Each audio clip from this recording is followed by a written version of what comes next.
apenas a vida espiritual do além. Por essa razão, as provas, igualmente, as grandes dores, são úteis, para que o Espírito possa cada vez mais luzir como Jesus ordena, e brilhe a vossa luz diante dos homens, para que por essas obras creiam em mim. Meus amigos e meus irmãos, isto quanto aos que sofrem, isto quanto às penas desta vida temporária. Não se vá daí, porém, coligir que, pelo fato da dureza da vida, do açoite moral ser uma necessidade para que o espírito progrida, seja abençoado também o instrumento do açoite, o tropeço, o embaraço, a dificuldade. Recordai-vos da palavra do Mestre: necessário é que haja os escândalos, mas ai daquele por quem os escândalos vierem. Que queria dizer o Mestre com essa linguagem? Que, para o correr da vida terrena, para o seu desenvolvimento espiritual, para o adiantamento do espírito, impossível seria que não houvesse dificuldades, transtornos, escândalos, mas que aquele que propositalmente lhes desse origem assumiria a responsabilidade dos seus atos.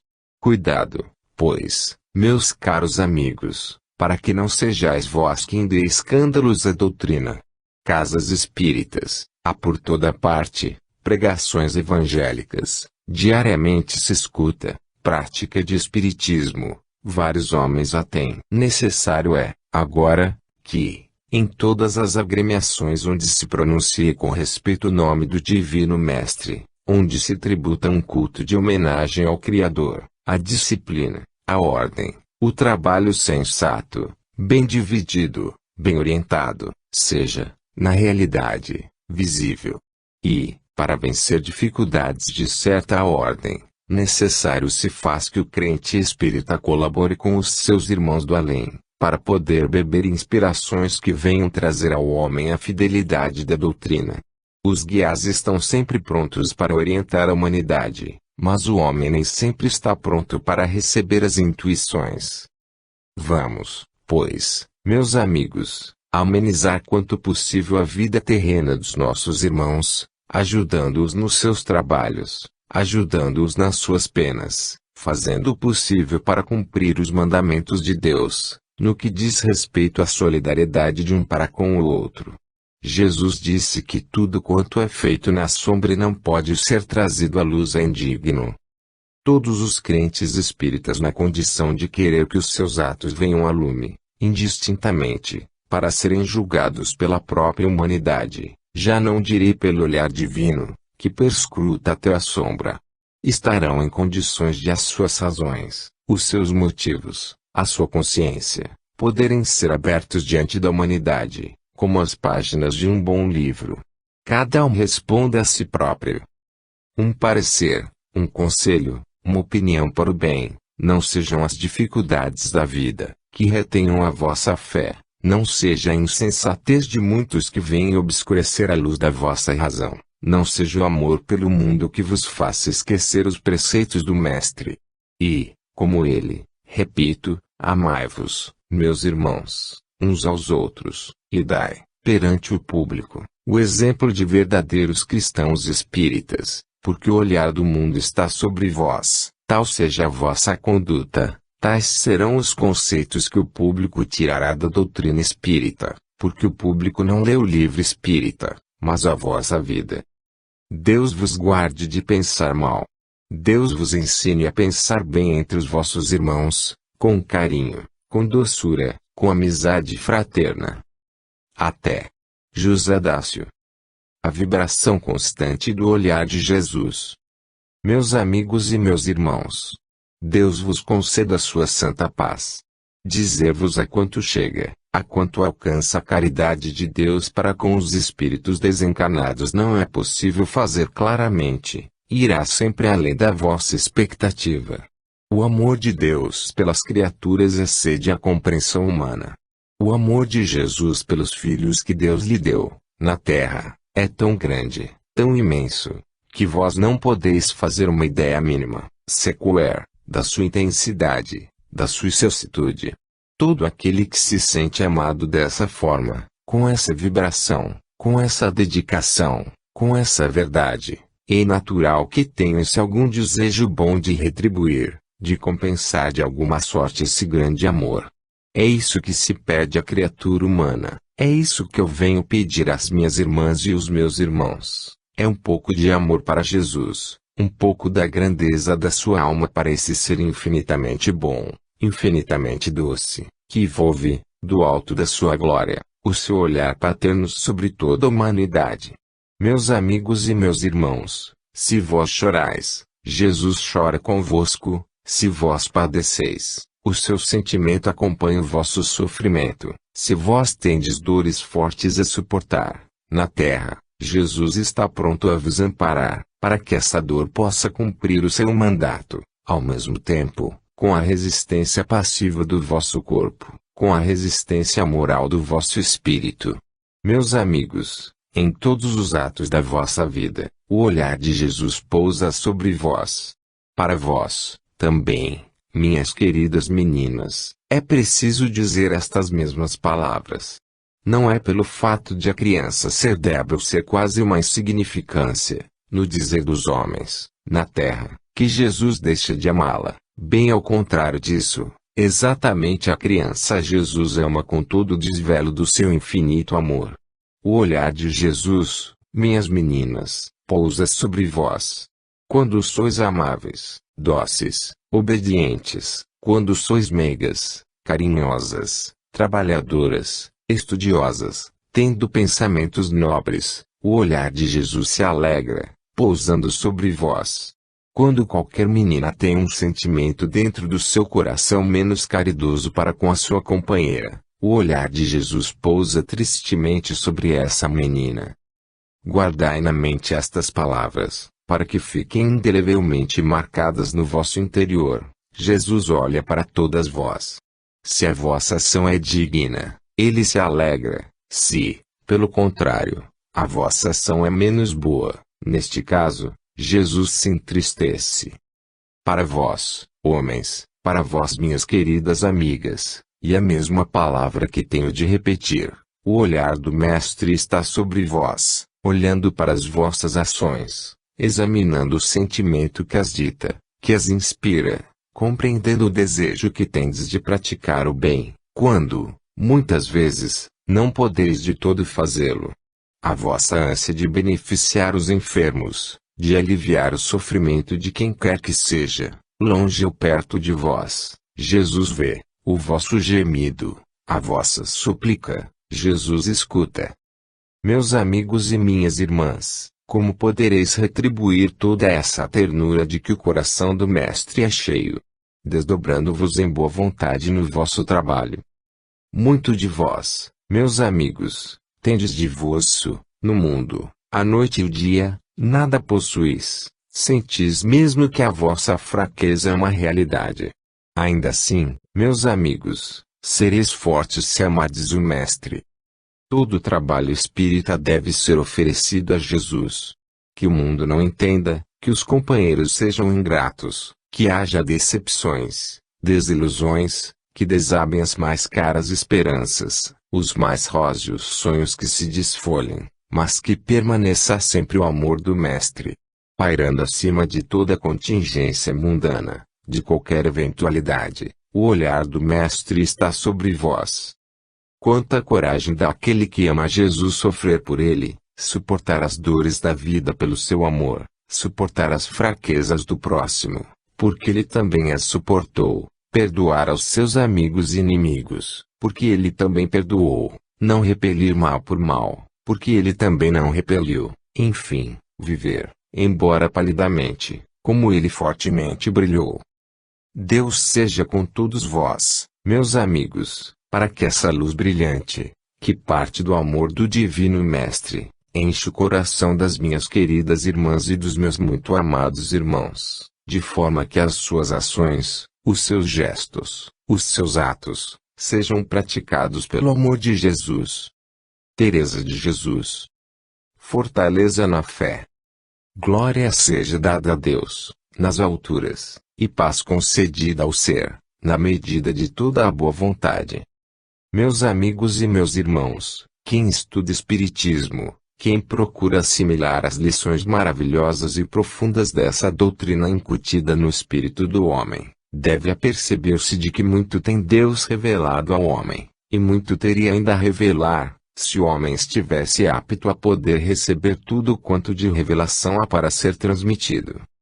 A criatura humana, ao pensar na vida além da morte, ordinariamente busca saber o que deve fazer, para oferir as grandes bênçãos que Deus tem prometido aos seus, e, ao mesmo tempo, tem pavor do lado contrário. Essa bênção, que ele julga uma maldição, lhe proporcionará, então, grande temporada de sofrimentos atrozes. Esses pensamentos devem ser corrigidos em parte. Certamente que Deus tem prometido ao homem maravilhas do seu amor, desde que o homem tenha boa vontade em cumprir os seus mandamentos. O lado, porém, superior da questão, esse castigo terrível, esse inferno assustador, onde as criaturas esperam queimar as suas próprias culpas, é exagerado pela credulidade ignorante. Essa credulidade é explorada por aqueles que, não tendo verdadeiro amor cristão dentro de si, não têm pena, não têm piedade de levar ao seio dos seus irmãos menos cultos, uma ideia que lhes vai torturar os dias completos da existência terrena. Meus amigos, não há esse inferno onde as almas se queimam, para jamais terem alívio em suas dores. Há, apenas, o tormento espiritual da alma, comparado, é certo, a esse arder incessante dessas fogueiras imaginárias. Há o tormento da alma que, compreendendo o tempo perdido infelizmente na terra, não sabe se aproveitar das oportunidades concedidas por Deus.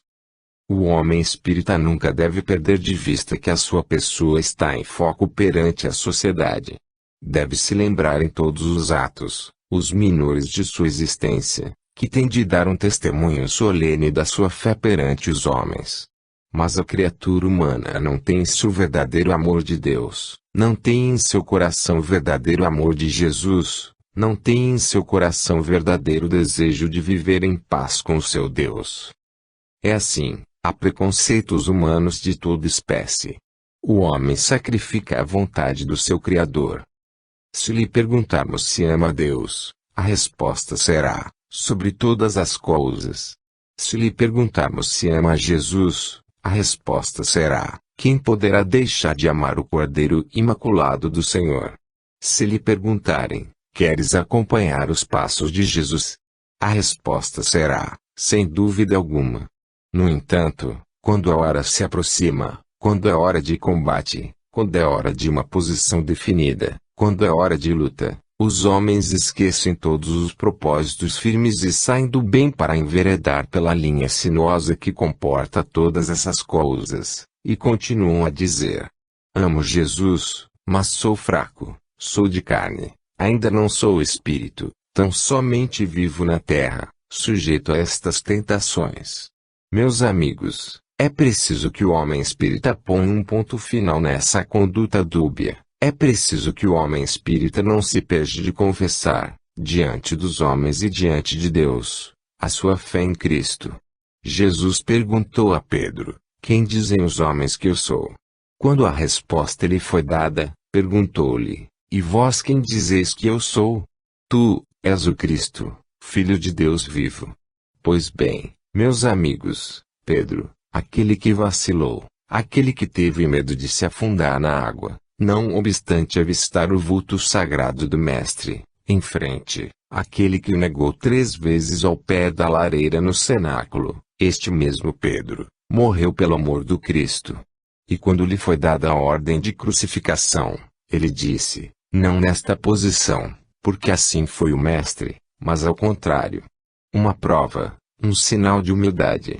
Meus amigos, cai, porque sois humanos, mas levantai-vos e sede fortes. Lembrai-vos que a fé espírita precisa de expoentes, capazes de confessá-la diante de Deus e dos homens.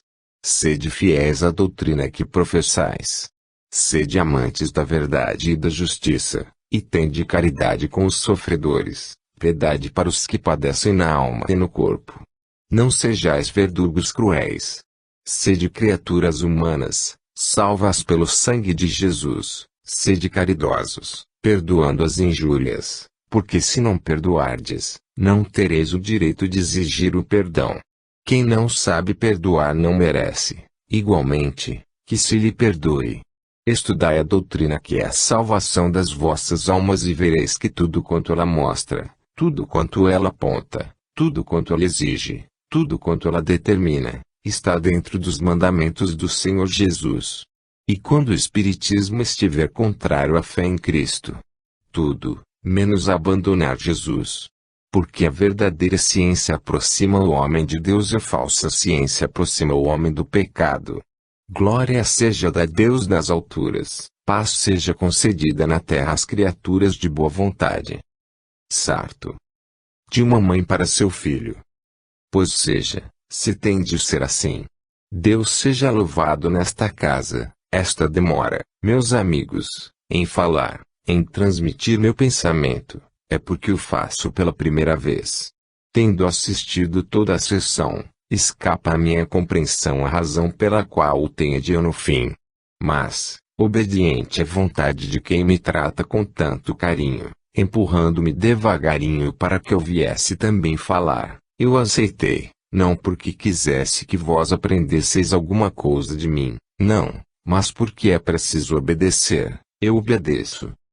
A minha presença aqui traz uma grande alegria, eu sei. Quantas preces têm subido a Deus pedindo essa hora? Essa hora chegou. Ninguém me conhece, só um casal que aqui se encontra, esse casal que eu amo, com toda a força do meu amor, meu filho e minha nora. Quero muito bem aos dois e eles têm pedido muito por mim. Eu folgo de encontrá-los aqui. Espiritismo não se ensina só na Terra, lá no espaço também se ensina aí, muitas vezes, mais depressa do que aqui. Às vezes uma criatura que passou a vida inteira sem ouvir uma palavra de Espiritismo, mas com o coração aberto diante de Deus, fazendo suas rezinhas e pedindo a proteção do anjo da guarda, quando passa para outra vida encontra como eu, criaturas boas que vêm ao seu encontro, contar as coisas belas da vida do além. Não se admirem, pois, de eu dizer que tenho aprendido muito aqui. Hoje, sei que não sou mais a Maria Rita, da terra, eu sou espírito, eu sou alma, já tive quem me dissesse isto e estou bem certa. Que posso dizer para esta casa? Que posso dizer para este pessoal que nunca conheci? Posso dizer que estão em bom caminho. Quem mete o braço num trabalho deste, está amparado por Deus, pode fazer muito, sendo fiel. Devo dizer, também, que a sinceridade deve acompanhar os atos da criatura, procurar ser bom, mas sendo mesmo bom, não é só parecer bom, não ter uma afeição aqui e outra lá fora. Para os meus dois queridos, que aqui se encontram, eu devo dizer que meu amor fala nesta hora. Se algum dia na vida houve qualquer coisa entre nós, que esfriasse a amizade, eu peço perdão. Mas acho que não. Eu tenho dentro de mim a certeza de muito amar a tudo quanto era meu, e venho apenas hoje dar um conselho, que não é conselho de uma velha experiente, não é conselho de pessoa que tendo vivido muito, pela experiência possa dizer as coisas, é conselho de espírito que escuta aos outros.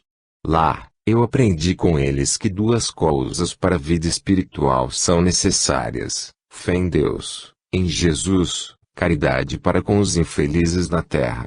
Longe do vosso lar, meus amigos, qualquer sentimento de orgulho.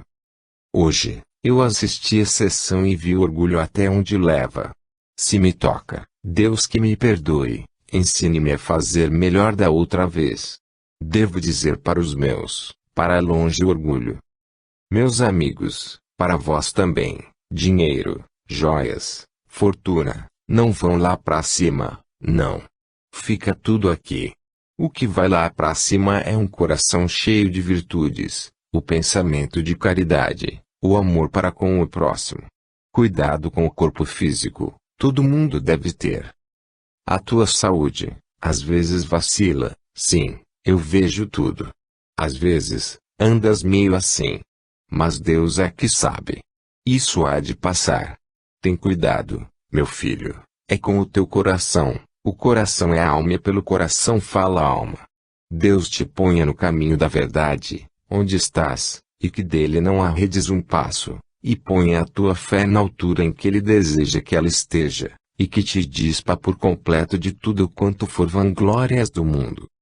Quando se nasce, nasce-se sem nada. Quando se parte, é preciso levar alguma coisa. Essa alguma coisa deve ser coisa boa, porque as outras não servem. Quem passa limpo no mundo, vive, meus irmãos. Não sei, mas dei prazer a dois. Deus abençoe a essa bondosa criatura que devia falar, esse doutor de cabelos brancos, tão bonito, com os olhos tão bons, com toda a piedade no seu olhar, que me segurou, me abraçou como se fosse sua mãe e não tua. Deus lhe dê cada vez mais glória, Deus que dê luz, Deus lhe faça subir até as alturas. Deus vos ampare por amor de Jesus. Meu filho, Deus te abençoe. Maria Rita. Acompanhando os nossos passos. Deus vos salve, cristãos. Eu não sei se vós tereis prazer em ouvir-me, mas sei que tenho desejo de falar-vos, sei que tenho necessidade de expandir convosco os meus pensamentos, se não os meus sentimentos. A pregação do espiritismo cristão atraiu o meu espírito, e, de rebelde que ele era, obstinado a essa fé, indomável pela sua própria natureza, tornou-se desejoso do bem a que vós aspirais.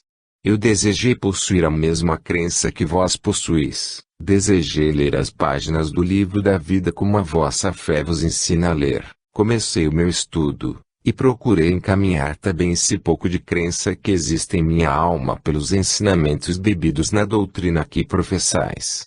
Um embaraço apenas tolhiu o meu progresso, e hoje não me pejo de dizê-lo, porque, felizmente, ele está afastado. Esse embaraço era a fé que o Espiritismo aponta na pessoa imaculada do Mestre Divino. Pela minha crença, esse homem não seria jamais o que vós dizeis que ele é de fato. Eu lutei, isto é, o meu espírito lutou, para poder aceitar a ideia redentora, provinda do derramamento do sangue do Cristo no alto do Calvário. A continuação, porém, perseverante, insistente, da pregação sobre essa doutrina, sobre esse preceito do cristianismo, abalou um tanto a minha irredutibilidade, tornando-me observador dos evangelhos, que vós aceitais. Entendi de mim para mim que era bem possível estar do vosso lado a razão. É assim que a minha obstinação em não crer, em não aceitar o Cristo como um modelo apontado pelo Evangelho para o progresso do homem, esta minha pertinácia em não aceitar, foi um tanto demovida. Os evangelhos diziam que ele era puro, manso e humilde de coração, os evangelhos rezavam que ele perdoava a maior delinquente, os evangelhos eram unânimes em afirmar que a sua bondade não tinha igual, que a sua justiça só era comparável à própria justiça de Deus, que a sua caridade excedia o limite da compreensão humana, enfim, que fora dele não havia outro caminho que a Deus conduzisse. Os vossos evangelhos rezam assim, e eu continuei a meditar sobre eles. Tudo quanto de belo vós aceitastes eu também quase aceitei. Vi-me um monstro de iniquidades, vi-me um espírito rebelde, incapaz do bem, entristeci-me pelo meu lento progresso, cheguei a aceitar, a compreender, que, fora dessa doutrina que vós apontais, a única para a salvação, não haveria, de fato, caminho para esta. Meditei maduramente, e dessa meditação resultou que eu acreditei piamente na verdade exarada nas páginas dos evangelhos. Até aí parecia que meu pobre espírito havia encontrado a tábua de salvação a que se apegar, nesse mar revolto, que é a vida humana, que é a vida do desencarnado descrente. Respirei, senti-me outro, e aqui, perante vós, dei o meu testemunho. Mas a teoria que eu abracei, depois de muita meditação, acreditando ser a verdade realizada em vossas vidas, deu um resultado contrário na observação da prática. Que comecei a observar a discordância entre a vossa fé e a prática das vossas ações. Eu acompanhei-vos individualmente, senão a todos, a muitos, segui os vossos passos, Vi o vosso procedimento, lá fora e aqui. Dentro das paredes desta casa, senão genuflexos, porque o hábito não é este, circunspectos, como que bebendo do além a seiva de vida para as vossas almas, o sustento para a parte espiritual do vosso ser. Continuei a seguir-vos, estive em vossas casas, em vossos escritórios, em vossas lojas, nos vossos passeios, nas vossas visitas, enfim, acompanhei-vos tanto quanto me foi possível. Que fui vendo. O homem que eu havia encontrado dentro desta casa religioso, crente da palavra do alto, animado, quando ela vinha consolá-lo e confortar-lhe as chagas da alma, lá fora, um exemplo inteiramente contrário àquilo que depôs aqui. Continuo, por conseguinte, o meu estudo. Cheguei a esta conclusão: nada desfavorável sobre a crença espírita. Ela é um monumento de grandeza e sabedoria. Ela promana da fonte real de todo o bem. Ela tem capacidade para desenvolver energia vitalizante, fortalecendo almas e corpos. Ela tem cabedal suficiente para encher dessa seiva de vida mortal o homem que aspira a uma vida melhor do que esta. Mas o ente humano que diz ser espírita, muitas vezes, não é. Ser espírita de lábios, meus amigos, não é ser espírita. Fugir à hora da provação, capitular no momento da luta, buscar elemento vitalizante, força, fora da doutrina espírita, é dar um testemunho solene da fraqueza da fé. O Mestre Divino, dizeis todos vós, ampara o fraco, sustenta o pé daquele que quer seguir o seu caminho, favorece, com a sua benção, o arrependido, conforta a criatura nas provações da vida, perdoa o maior pecador. Tudo isso está escrito nas páginas do Evangelho, mas não está escrito na vossa consciência, porque, todas as vezes que é vossa própria vontade, iníqua geralmente, entra em choque com a vontade do Evangelho, vós não estáis dispostos a ceder ao Evangelho a vitória, bem ao contrário. Quereis que os instintos humanos prevaleçam perante a vossa fé. Em uma palavra, vós quereis amoldar a vossa crença ao vosso hábito, ao vosso pendor, e, todas as vezes que assim fizerdes, afundareis mais ainda a vossa alma nesse lodaçal pecaminoso, que é o vício. Qual é a consequência de tudo isto para mim, que busquei aprender convosco, que tive vontade de ser um dos vossos, que tive horror de mim mesmo, revendo o meu passado, que entendi encontraria nessa crença remissão para todos os meus pecados, e que procurei, chamado por vós, caminhar seguindo os passos do Divino Cordeiro. Relutei, muitas vezes. Entre vós, há amigos, que me não conhecem mas os quais prezo, amigos, que não se lembram de mim mas dos quais me lembro constantemente, que me ajudaram a levantar dessa falta de crença em que eu estava submergido, enfim, amigos, que me deram provas de selo, chamando-me para o redil dos crentes. Por vezes, a natureza indômita do homem de outrora teve ímpetos de reação, esta seria a queda para mim, seria talvez a vitória do ideal que eu abraço, mas, ao mesmo tempo, Deus não me deu poder para agir como juiz, e não devo fazê-lo. Esta é a minha situação, desejoso de seguir o caminho que vós me apontastes, mas, ao mesmo tempo, percebendo bem que vós o apontastes para mim mas não seguistes. Que fazer? Voltar atrás? Não. Tenho de seguir para frente, comecei, vou além. Peço-vos, entretanto, meus amigos, que, se ainda há qualquer coisa dentro de vós que possa beneficiar o espírito, uma prece, um pensamento, o façais por mim, porque, muitas vezes, diante de fatos que revoltam o meu espírito, tenho ímpetos de voltar a ser o que já fui, e sei que não devo ser, sei que devo ter paciência, sei que devo seguir o caminho já iniciado, mas, quando recordo tudo quanto poderia fazer e já fiz, naquela época, manobrando fluidos, agindo com o poder da minha vontade, praticando atos que hoje reprovo, mas que não deixam de ser uma tentação para a volta, eu peço a Deus que me livre de tal, e, se for melhor, que a parte de vós.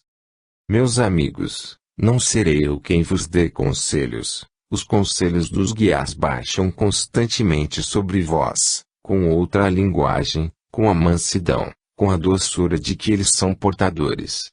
De mim não podem partir conselhos, apenas vos peço um pouco de reflexão sobre a vossa própria fé, sobre o vosso exemplo e sobre a prática da doutrina que, aos meus ouvidos, vós dizeis ser a mais pura, a mais verdadeira, a única que encaminha para o Pai. Um pouco de atenção sobre aquilo que outrora me dissestes.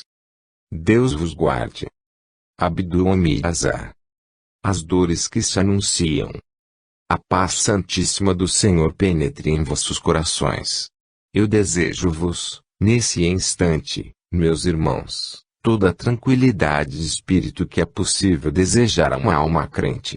Vós não ignorais que a terra atravessa um período de dores, prenúncio de grandes provas. Vós não ignorais que a humanidade como que está sob a possibilidade de uma explosão vulcânica, de um desses abalos profundos, que sacudem a terra em seus próprios alicerces. Vós não ignorais que a atmosfera está carregada, divisando um homem que algo de extraordinário se avizinha. Até mesmo os que não sabem crer, mas que têm raciocínio, inteligência, para enxergar um pouco, pressentem o grande cataclisma que se anuncia, a convulsão em que o mundo vai gemer, em que a humanidade vai precipitar-se, pelas grandes dores que se anunciam. O mundo espírita, porém, não tem razão para temer. O mundo espírita está de pé, diante do seu Deus. Pela crença em espiritismo, a alma prepara-se para alcançar a maior altura.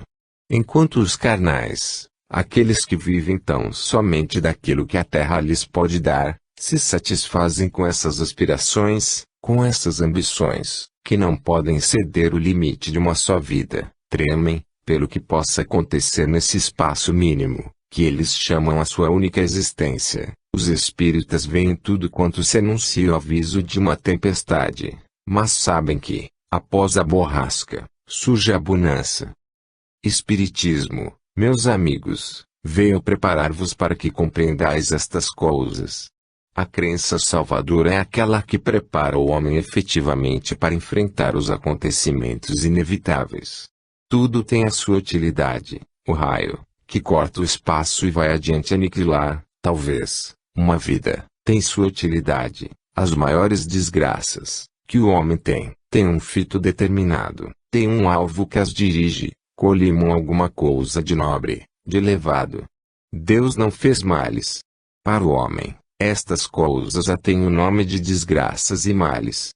Deus não fez males. A natureza demonstra todos os dias.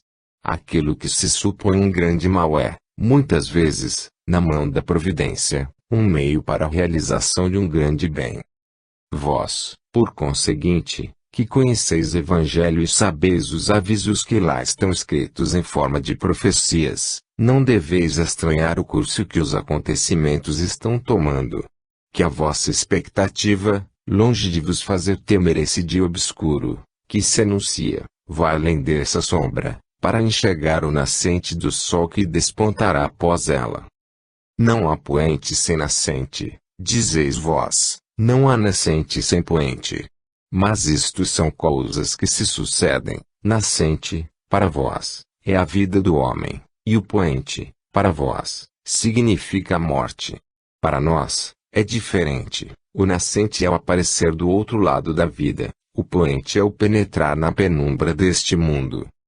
Espíritas, recordai-vos de que, quando estas coisas se anunciam, os espíritos frívolos, aqueles que têm o prazer insensato de prejudicar a humanidade, acercam-se dos mais fracos, pelas intuições maléficas, pelos pensamentos descontrolados, pelas realizações pequeninas, pelos gestos ignóbeis, pela palavra insensata.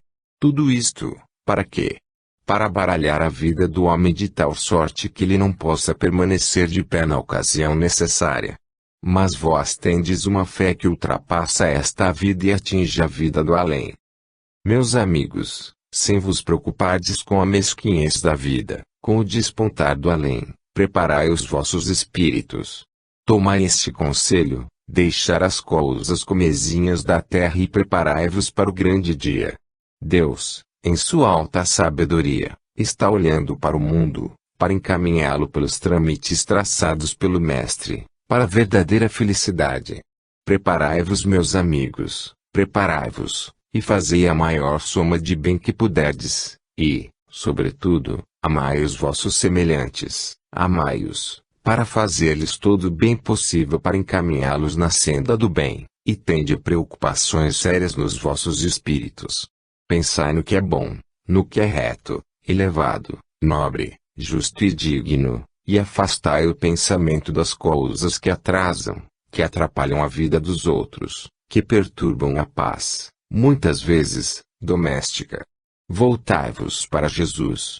Conselho que vos dou, meus amigos, voltai-vos para Jesus, pedi-lhe a sua benção, o seu conselho, o seu amparo. Pedi, e ele vos confortará na desgraça, na prova. Ele dar-vos-á alívio. Ele fortalecerá a vossa fé. Não procureis dirigir-vos sós, meus amigos, porque vos perdereis e não tereis orientação acertada. Procurai dirigir-vos pelo caminho que ele traçou, Jesus, o Cordeiro Imaculado do Senhor. Paz conceda a Deus a todas as criaturas. João de Freitas. A imortalidade. Meus amigos e meus irmãos, desejo que a paz bendita de Jesus, que excede a compreensão do homem, para permanecer em vosso meio. Neste instante em que sou enviado por Deus para trazer consolação às almas, e as instruções do além, possa o meu ser estar iluminado, de forma a poder traduzir as verdades da vida além campa. Nada mais belo, nem confortante para o espírito, do que a certeza do cumprimento do seu dever. O dever que a mim mesmo impus, em obediência ao preceito traçado pela Divino Mestre, foi a caridade, se bem que as outras virtudes tenham igual fulgor, tenham igual valor, brilhem com a mesma intensidade. Todavia, a virtude da caridade excede a compreensão do próprio ser espiritual. Eu amo a caridade, meus irmãos, eu amo-a sob as suas múltiplas formas, eu amo-a sob o palio sagrado do Espiritismo, eu amo-a sob o brilho fulgurante da palavra de Jesus. Em prol da caridade humana podem descer do além potestades, se Deus o permitir, para explicar ao homem o valor desse sentimento profundo, que tem raiz no coração da própria divindade. Meus amigos, Deus é imortal. Deus é o princípio soberano da vida, e a essência da própria vida, é a realidade em si. Criando espíritos à sua imagem e semelhança, Deus semeou deles o universo todo. O universo é a vida, é a luz, o universo é eterno. Nesse imenso universo, nessa imensidão infinita, habitam seres que jamais morrerão. A morte é privilégio do planeta Terra, e longe de ser amaldiçoada, deve ser abençoada por toda criatura inteligente de boa fé, que não deseje ter o espírito eternamente engaiolado num corpo de carne. Maior é a expansão do espírito, maior é o seu desejo, maior é o seu direito. Porque deixá-lo eternamente preso a uma matéria que não pode, pela sua insuficiência, corresponder às suas grandes vibrações, abandonando a marcha triunfal para esse espaço infinito onde Deus habita, onde Deus mora. Trago-vos, meus amigos, para vós todos, sem exceção, a certeza dessa imortalidade luminosa, que enche o infinito onde Deus mora. A separação dos seres queridos, a partida das almas boas para o além, não deve inquietar as criaturas humanas. O que lhes deve pesar na alma, entristecê-las, enchê-las de apreensão, é a partida dos seres inferiores, aqueles que na terra se enchem de ódio contra seus irmãos, usando de palavras blasfemas que perturbam a fé, tornando-se elementos indesejáveis no meio dos crentes do Senhor. A partida de uma destas criaturas para o além, é, realmente, motivo de apreensão, porque ela não poderá banhar-se nesse mundo luminoso, onde os fluidos de paz e de amor enchem almas felizes. Ela terá atrações pequeninas da terra, ela sentirá vibrações inferiores sobre si, porque, enquanto lhe foi dado escolher, nunca escolheu vibrações luminosas. Mas as almas felizes, aquelas que passaram na vida, distribuindo bênçãos e amor, aqueles que, inteligentemente, procuraram chamar a criatura para o caminho da verdade, da ciência, da luz, essas almas passam tranquilas para o além, e se encherão de felicidade muito maior do que a felicidade relativa que o pobre planeta Terra pode oferecer, felicidade sempre interrompida de tristezas, de apreensões, felicidade perturbada por moléstias, por desenganos, por desfolhar de ilusões, enfim, felicidade que não pode ser duradoura, nem tampouco estável. Eles são felizes lá. E eu venho dizer para as almas aflitas, para as almas que se enchem dessa saudade que prejudica, tende parada nesse sentimento, meus irmãos. Lembrai-vos de que para lá que, no dia exatamente em que tiverdes de comparecer perante esse azul luminoso, possais estar em contato com os que vos precederam, porque aqueles que amais, na terra foram dotados de sentimento, de religião, de paz, e vós dais demonstração inteiramente opostas. A cadeia, a prisão carnal, será unicamente aqui, o voo partirá como uma seta, e vós vereis de longe o ser que vos pertenceu. Porque Deus não pode misturar o arminho puro da fé, com a lama inconsciente do pecado. Procurai, pois, viver pacífica, honesta e inteligentemente, buscando as coisas belas do além, para poderdes encontrar aqueles que são vossos, que vos amam, que vos esperam e que ansiosos aguardam o dia da vossa partida. Deus vos faça compreender que a caridade é a maior de todas as virtudes, e que só ela aproxima o homem de Deus. Paz a todas as criaturas humanas. Paz ao ser sofredor. Paz do íntimo da alma, e uma benção sobre todos os sinceros presentes. Vicente de Paulo. O alvo principal a colimar. Meus amigos, minhas irmãs, Deus vos salve. Estou convosco mais uma vez para alentar-vos, encorajar-vos e pedir que continueis sempre na faina espiritual a que vos dedicais.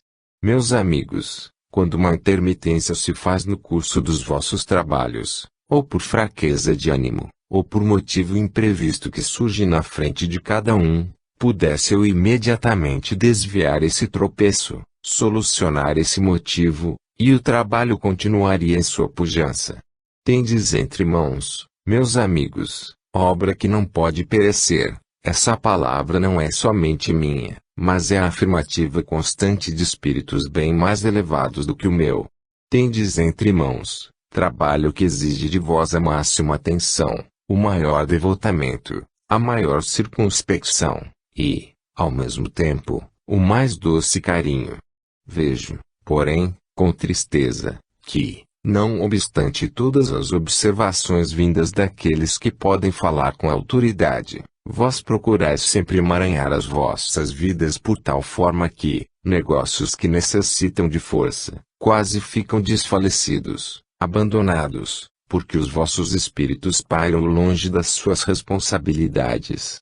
Meus amigos, quantas vezes será necessário que os vossos guias espirituais, aqueles que vos amam e que vos sustentam no caminho da existência terrena, venham dizer-vos que a vida é transitória, semelhante a uma grande estrada que nem sempre pode ser isenta de espinhos, mas por onde vós tereis que transitar com cuidado, com persistência, para poderdes alcançar o alvo colimado. Eles, os incansáveis protetores, vos amam com toda a ternura da sua alma, são os vossos guias tutelares, buscando incutir-vos intuições boas, buscando amenizar a vossa tarefa, procurando repartir consigo próprios a responsabilidade que pesa sobre vós. Eles, incansáveis trabalhadores da vinha do Senhor, buscam amenizar os vossos sofrimentos, semeiam fluidos que vos fazem bem, sois os primeiros a confessar, baixam lançando sobre vós passes, enfim. São eles os dedicados servos do Senhor que, não satisfeitos em viver somente na grande glória que Deus lhes concede, vêm pactuar convosco das turbulências desse mar agitado que é a vida humana, E quando todos os seus esforços consistem em vos chamar para a linha do dever e da boa conduta, vós vos desviais, quantas vezes, perturbando a vossa própria paz e agitando as águas que poderiam permanecer tranquilas. Ora, meus amigos, eu venho chamar a atenção da congregação espírita que aqui se encontra reunida, para as necessidades palpitantes do asilo espírita João Evangelista, a coesão de forças que é preciso não desperdiçar, a compreensão exata de que nesta casa há necessidade de cooperação constante, inteligente e contínua. Forças se desperdiçam, porque os interesses individuais querem absorver a causa justa, nobre, que é a verdadeira causa do Espiritismo. Certamente todos vós tendes os vossos interesses pessoais, é justo. Qual a criatura de bem que na terra não tem a sua responsabilidade, não tem as suas dores, não tem o seu trabalho, não tem os seus interesses? Efetivamente todos os têm, mas o alvo principal a colimar, a pedir, a fazer compreender a essa massa proeminente de criaturas necessitadas é que o pensamento deve ser convergente para o ponto único da caridade verdadeira, que deve entrelaçar os homens todos entre si. Nestas condições, as bênçãos dos arcanos celestiais banham de luz as almas necessitadas. Suponde, por um instante, um grande deserto. Caminheiros fatigados, farentos passam por essa estrada escaldante de pó, causticante do sol, onde não há água para beber. Todos estão sedentos sob a canícula escaldante daquele deserto intermino. As criaturas vão seguindo, esperando o que lhes aponta a miragem enganadora que na frente se lhes depara, mostrando oásis de verduras e de frescor. Todos para lá se encaminham. A caravana é enorme. São todos pegureiros, e todos se dirigem para o mesmo ponto. Imaginai, agora que, por uma dessas misericórdias divinas, de Deus, Redentor, Criador onipotente, justo, e Pai, se lhes depara, no meio desse deserto arenoso, uma fonte clara da água viva que dá para saciar a sede desses caminheiros, cansados do sol ardente do deserto. Todos têm oportunidade de beber, todos vão satisfazer a sede que os mata, bebendo dessa água tranquila que lhes suaviza o calor intenso do peito escaldante. Bebem e se satisfazem. Mas ninguém é egoísta, todos eles unidos perante Deus, sob aquele sol que os queima, tornam-se, também, unidos perante a fonte das águas que a todos sacia. Todos beberão, principiando pelos mais fracos, extenuados, até alcançar aqueles que foram os últimos, mas a sede se matará. Meus amigos, não sei se a comparação é boa, mas assim é a vida na terra. Os pegureiros, caminhantes nesse deserto arenoso, sois vós, a água da vida quem fornece a ele, o divino mestre. Os guias são a fonte da água viva. Os dedicados protetores pressurosos vêm ao vosso encontro, mostrando-vos como podereis saciar, mais uma vez, a ânsia de beber. Contraste, vós não procurais satisfazer os mais fracos, passais na frente, quereis ser os primeiros. Assim são aqueles que desejam esmolas do alto, esquecendo-se das dores alheias. Meus amigos, todos têm direito à misericórdia divina. A água da vida é geral, é para todos, todos precisam dela, todos têm os seus pecados, e por que haveis vós de duvidar da salvação daquele que, aos vossos olhos, é indigno, e não pode beber dessa água que os vossos lábios beberam? Com que direito, retirais o copo dos lábios daquele que dele necessita, não consentindo que possa ter o direito, também, de beber dessa água, pelos seus pecados, pela sua impureza, pela sua maldade? Acaso, meus amigos, os outros homens não são possuidores de iguais sentimentos? Não há discussão, Deus é um só.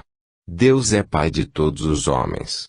Deus quer muito bem a todos os seus filhos. Não bebem da água da vida os que não a querem beber, os que não aceitam, e nem tampouco aqueles que, dizendo aceitarem, pelos seus atos, pelo desmentir da sua fé, afastam dos lábios o copo que a contém. Que não seja assim. Amai o vosso Deus, olhai para as vossas responsabilidades, em lugar de estardes a suportar as vossas dores lastimando, julgando mal, impaciente com elas, sem pensar que há justiça no vosso sofrimento. Convergi o vosso pensamento para as obras de caridade, onde tantas criaturas se cansam para fazer bem, e onde muito mais poderiam fazer, se tivessem vibrações não retraídas, se, enfim, pudessem dedicar-se ao amor da causa espírita, sem constrangimento, sem intermitências prejudiciais à vida. Meus amigos, meu pensamento é desviar os homens da linha do pecado, para lhes incutir o pensar na causa da caridade cristã, convidando-os a se prepararem para o Natal que se aproxima, conservando os corpos em pureza e os espíritos no amor de Deus. Aí vem a festa do Natal do Divino Mestre, Jesus, que nasceu entre palhinhas. Preparai-vos, meus amigos, limpando os vossos corações de todo o pecado, amparando e purificando os vossos espíritos, e podereis então vos alimentardes do pão da vida e da água que sacia toda a sede. E vós, os que não sabeis crer, lembrai-vos, aqueles a quem amais, partidos desta vida para o além, olham-vos com os mesmos olhos de amor, com que vos olhavam na terra, e de lá, no alto da sua morada, eles pedem a Deus por vós, para que tenhais fé, para que aceiteis a crença na imortalidade, para que, enfim, possais ter comunhão espiritual com eles, como a tivestes na terra. Beleza de doutrina. Realidade sem limites.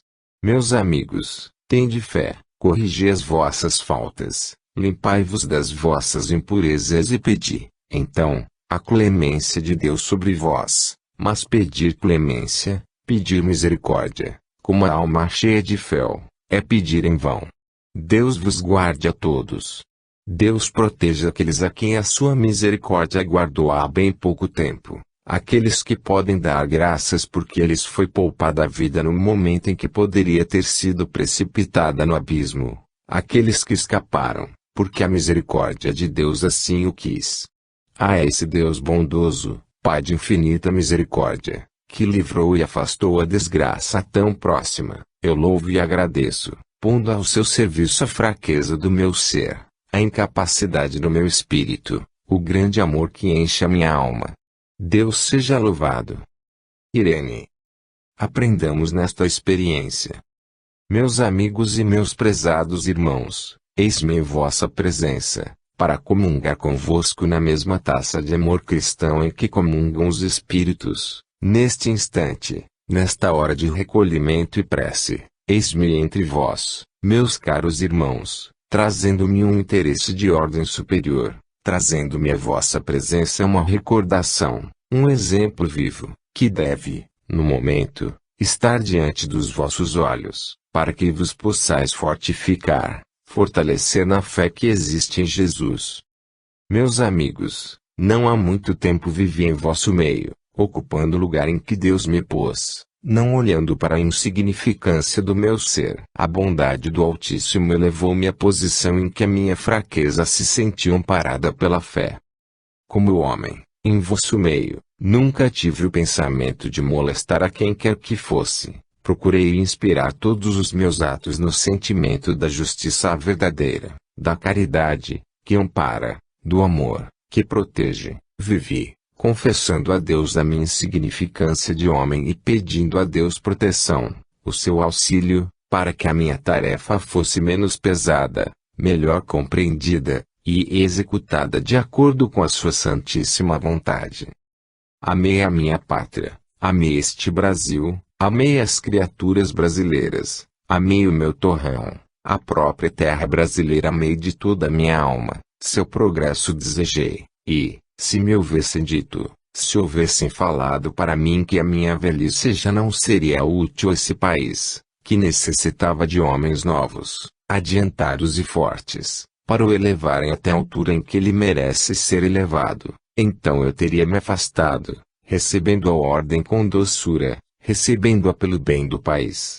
Mas os homens, a quem tanto amei, os homens não me compreenderam, viram no pobre velho, que os amava acima de tudo, uma criatura que já não prestava para ocupar o lugar em que Deus a colocara.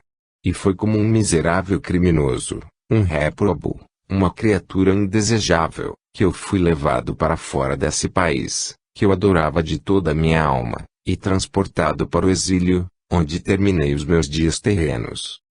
Este, meus amigos, é o exemplo que trago diante de vós.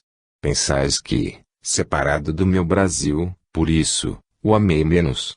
Enganai-vos, talvez por isso mesmo, redobrou a dedicação, o amor, todo o carinho que a minha alma tinha para a terra ingrata. Pensais que esqueci um só momento esta terra, cuja felicidade eu aspirava e a qual procurei servir com toda a dedicação da minha alma e toda a força do meu corpo? Se assim pensais, enganai-vos, meus amigos.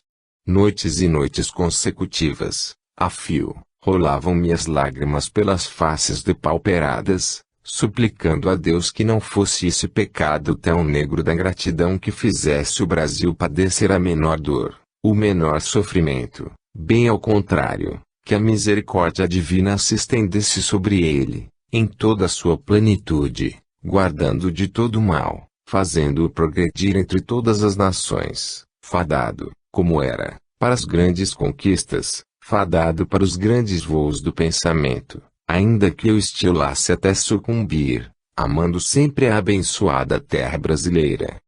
Meus amigos, quem busca no mundo aquilo que ele não pode dar se engana.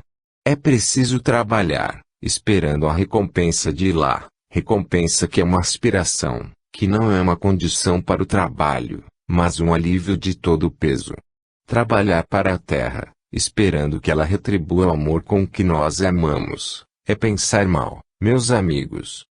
Quando, notai a expressão, o amor assume proporções gigantescas, capazes de altos sacrifícios, de abnegações jamais vistas na terra, a recompensa só pode ser celeste, porque tudo quanto ultrapassa a compreensão humana não é compreendido por ela mesma.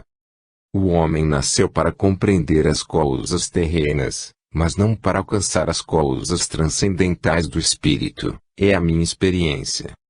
De certo que os mensageiros benditos procuram trazer ao conhecimento do homem tudo quanto é grande, tudo quanto é belo, tudo quanto enche o universo.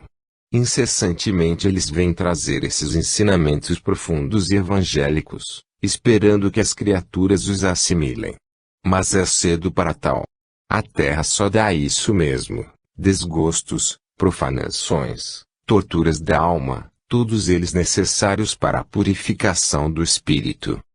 Quando o pobre velho se apeou do trono e desceu, como um condenado, às ocultas, de noite, mal alumiado, para não ser visto, guardado, para não ser atingido pelo socorro de um amigo, quando tudo isso se deu, o que menos o feriu foi a humilhação, porque ele se lembrou imediatamente de que o Cristo do Senhor padeceu a ignomínia, o desprezo dos homens, a quem amou, foi maltratado, e, ainda assim continuou a amá-los. Pois bem, não espereis que as almas capazes de compreender essas coisas possam esquecer os ingratos, pelo contrário, parece que o próprio espinho desperta mais a corda sensível da afeição. E assim é todo aquele que procura elevar-se além da montanha. A montanha é a fé. Para vir a Deus, é preciso suportar pacientemente estas coisas. Os que renegam a cruz, os que procuram meios humanos para abafar esse sofrimento erram, porque o sofrimento permanece e não aproveita. É preciso compreender, resignadamente, que o sofrimento burila os caracteres, e o caráter é o espírito. Suportai, pois, meus amigos, religiosamente, as dores que o destino vos oferecer, e não busqueis, na terra, com que sufocar esses sentimentos, o que a terra oferece, para sufocá-los é indigno, baixo e vil, e longe de elevar o caráter, pelo contrário, rebaixa-o. Tende pensamentos nobres, tende pensamentos elevados, e orai a Deus, para que a infância seja melhor encaminhada na vida por aqueles que têm o dever de velar pela sua inocência. Deus se compadeça de todos os homens, Deus abençoe a seara espírita. Pedro de Alcântara. Ouçamos a voz do alto.